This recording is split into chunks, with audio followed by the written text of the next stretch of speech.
মানতে হবে, মানতে হবে, আমার দাবি মানতে হবে। এক দফা সেবাকে চাই, এক দাবি সেবাকে চাই, সেবাকে ছাড়া জলও না খাই, সেবাকে চাই, সেবাকে চাই, মানতে হবে, মানতে হবে, আমার দাবি মানতে হবে। কর্তামশাই, আর তো টেকাই যাচ্ছে না। ওই বেটা চিৎকার করে করে তো কানের পোকা সব বের করে ফেললো। কর্তামশাই, এবার কোনো ব্যবস্থা করো না, আমি আর থাকতে পারছি না। আমি আবার কি করব বলো বাপু? সেপাকে তো আমি বোনের বাড়িতে রেখে এসেছি, বেটা মিসকে সরাবো কি করে? সে তো আবার অনশনে বসেছে।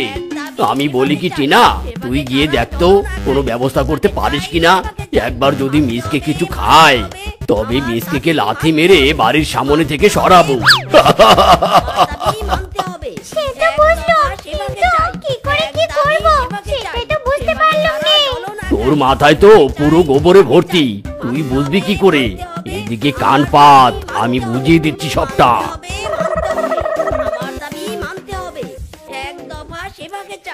ভয় পাবো না, ভয় পাবো না, সেবাকে ছাড়া যাবো না, মানতে হবে, মানতে হবে, আমার দাবি মানতে হবে। এক দফা সেবাকে চাই, এক দাবি সেবাকে চাই। ইরি মাইরি, হচ্ছেটা কি? এইসব খাবার নিয়ে তুই এখানে এসেছিস কেন? সর সর বলছি, সর টিনা, দূর হ, তুই আমার চোখের সামনে থেকে দূর হ। মিচকে দাদা, এমন করছো কেন? আমি তো জানি সন্দেশ তোমার কত পছন্দ।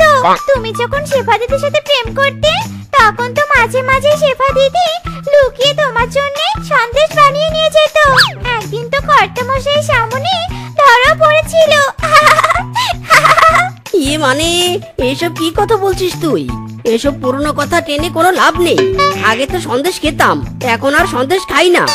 আমি এখন অনশনে আছি, আমার ভালোবাসা সেবাকে পাওয়ার জন্য অনশনে আছি। সেবাকে না পেলে সন্দেশ কেন, আমি এক ফোঁটা জলও গিলবো না। মাইরি মিচকে দাদা, রাগ করছো কেন? এটা তো তোমার জন্য একেবারে সুবর্ণ সুযোগ, এক হাঁড়ি সন্দেশ খাওয়ার। তুমি চাইলে এই সন্দেশ কিন্তু শটাং করে লুভে নিতে পারো।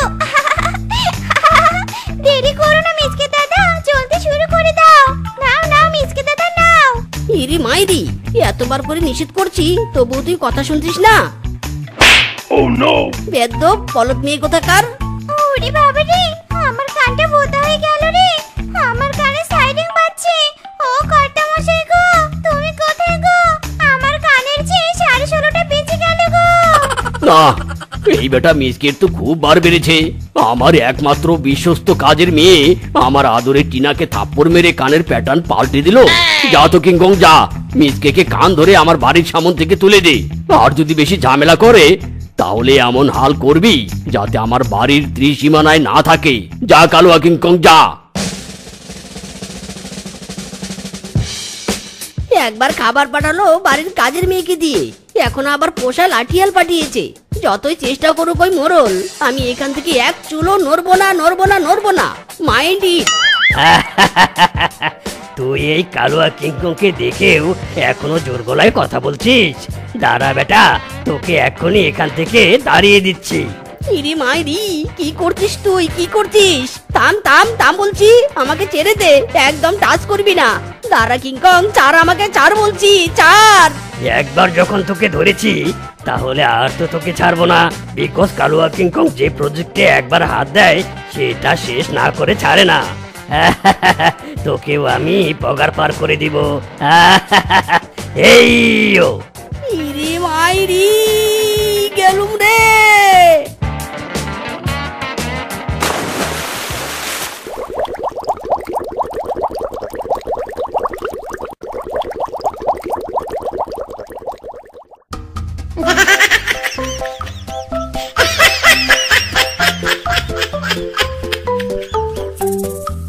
বাবা গো বাবা, এখনই তো দম বন্ধ হয়ে মরে যাচ্ছিলাম। বেটা বাঘ, তোর ভাগ্নিকে দিবি না তো দিবি না, তাই বলে আমাকে মেরে ফেলার পায়তারা করবি? দূর জ্বালা।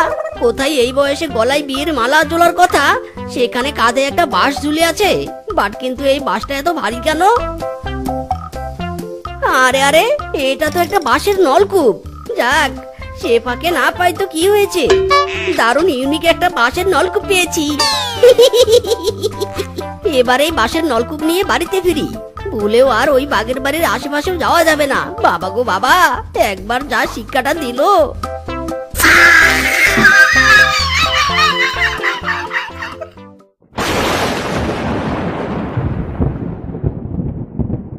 আজও প্রতি রাতে জেগে থাকি তোমার আশায়, আজও প্রতি রাতে জেগে থাকি তোমার আশায়। তুমি চলে গেছো তাই বিরহের গান গাই, ঘুম নেই দুটি চোখে তোমার আশায়। আজও প্রতি রাত, আজও প্রতি রাতে জেগে থাকি তোমার আশায়। আরাম জাদি, দিন নেই রাত নেই ঘুম নেই খাওয়া নেই, আর তুই কিনা ওই ভিখারির বাচ্চার জন্য চোখের জল ফেলছিস। দরকার পড়লে তোকে আমি মেরে ফেলবো, তবু ওই ভিখারির বাচ্চার সাথে তোর বিয়ে কিছুতেই আমি দিব নে। মেরেই ফেলো রে মা, মেরেই ফেলো। মিষ্টিকে ছাড়াও, আমি বাঁচতে চাই নে, চাই নে।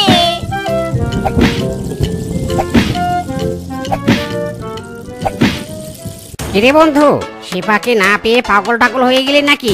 বাঁশের নলকূপ বসাচ্ছিস? যতই নলকূপ বসাও, তোর এই ভাঙ্গা ঘরে কখনোই মোড়ল মশাই শিপাকে বিয়ে দিবে না। ইরি মাইরি, কোথায় তুই আমার এই স্যাড টাইমে আমাকে সান্ত্বনা দিবি, তা না করে তুই আমাকে এভাবে ডিমোটিভেট করবি? আরামজাদা, তুই তো আমার বন্ধু নস রে, তুই তো আমার শত্রু। তুই আমাকে বন্ধু বল আর শত্রু বল, আমি কিন্তু খারাপ কিছু বলিনি। তুই বড্ড ভুল করেছিস বামন হয়ে চাঁদে হাত দেওয়ার স্বপ্ন দেখে। এখনো সময় আছে, ভালো হয়ে যা মিসকে, কারণ তোর এই ভাঙ্গা ঘরে শেফার মতো চাঁদ কিছুতেই থাকবে না। আরামজাদা, তুই আবার আমাকে একই জ্ঞান দিচ্ছিস?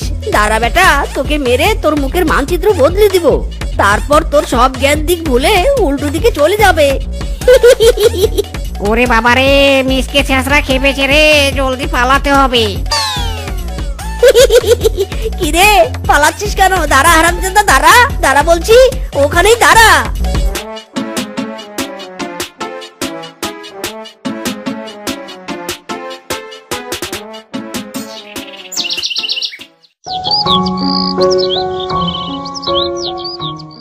মিচকে দাদা, ও মিচকে দাদা, ঘরে আছো? মিচকে দাদা, নাকি এখনো তোমার ঘুম ভাঙেনি? ও মিচকে দাদা। কি হয়েছে রে রূপা? এত সকাল সকাল বালতি হাতে আমার বাড়িতে, তাও আবার শাকচুনিদের মতো গলা চিরে ডাকছিস কেন? ডাকাত তোদের বাড়িতে নাকি আমার বাড়িতে? আরে দিন সকালে আবার ডাকাত থেকে আসবে? আসলে আমাদের বাড়ির নলকূপটা নষ্ট হয়ে গেছে, তাই তোমার বাড়িতে জল নিতে এলাম, আর তোমার বাসের নলকূপটাও দেখতে এলাম। তাও ভালো যে আমাকে দেখতে আসিসনি, না মানে বাঁশের নলকূপ তো এখনো উদ্বোধন করিনি। তবে তুই যখন এসেছিস, তোকে তো আর খালি হাতে বালতি নিয়ে বেরোতে পারি না। চল, আজ আমি নিজ হাতে তোকে জল তুলে দিচ্ছি। হাই হাই, এসব আমি কি দেখছি? জলের বদলে দুধ? আরে মিচকে দাদা, তোমার তো কপাল খুলে গেল। ইরি মাইরি, সত্যি দেখছি তো আমি। এটা কি তাহলে দুধ দেওয়া বাঁশের নলকূপ? ওই হই, কি কপাল আমার মাইরি, এবার তো সত্যি আমার কপাল খুলে যাবে। ওই হই, ডিঙ্কনাকুর জিঙ্কনাকুর জিঙ্কনাকুর, না না, এই ডিঙ্কা চিকা ডিঙ্কা চিকা।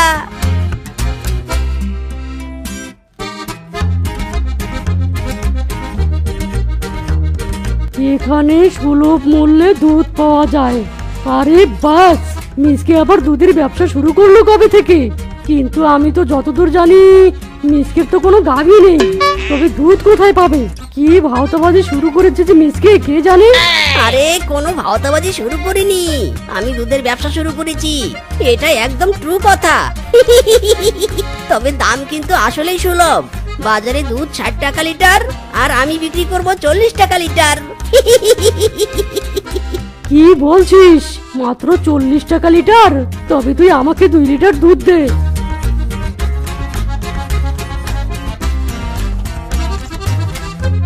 আরে হা করে দেখছিস কি? এই নে 2 লিটার দুধ, আর জলদি টাকা দিয়ে কেটে পড়। এখনই কয়েকটা মিষ্টি কোম্পানির গাড়ি আসবে দুধ কিনতে। অলরেডি কয়েকটা কোম্পানির সাথে আমার ডিল হয়েছে।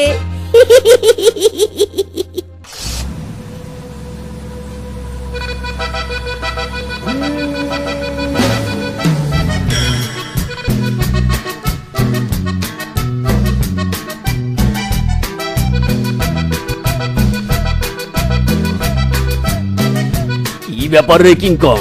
এখানে তো মিসকের ভাঙ্গা ঘরটা ছিল, এখানে এত বড় দোতলা বাড়িটা কোথা থেকে এলো রে? আমার বাড়ির সামনে একটা কারও আছে। আমি তো আজ প্রথমবার দেখলাম। মিসকে কি জমিটা বিক্রি করেছে নাকি? না না কর্তামশাই, মিসকেই তো এই বাড়িটা বানিয়েছে। ওহো হ্যাঁ হ্যাঁ হ্যাঁ, আপনাকে তো বলাই হয়নি।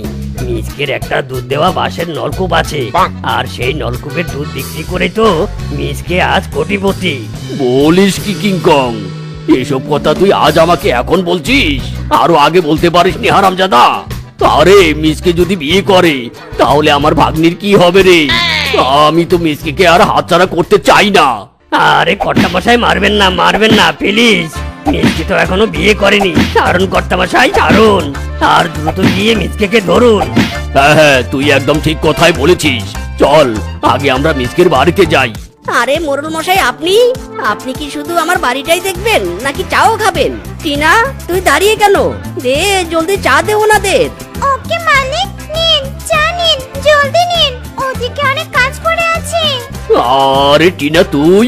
তাই তো বলি, দুদিন থেকে তুই কাজে আসিস না কেন?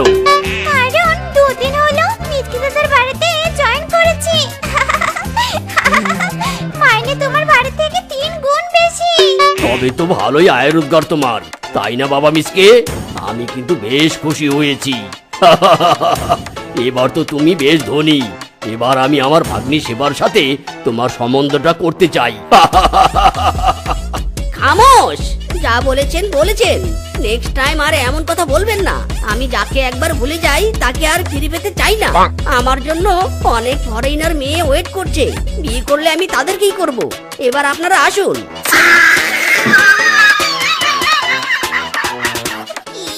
হরামজাদা মিসকির এত বড় সাহস! আমার সাথে এতদিন প্রেম করে আমাকে বিয়ে করতে অস্বীকার করে, উল্টো বিদেশি মেয়েকে বিয়ে করতে চায়। আমি কালই যাব মিসকের কাছে, তারপর বোঝাবো মজা।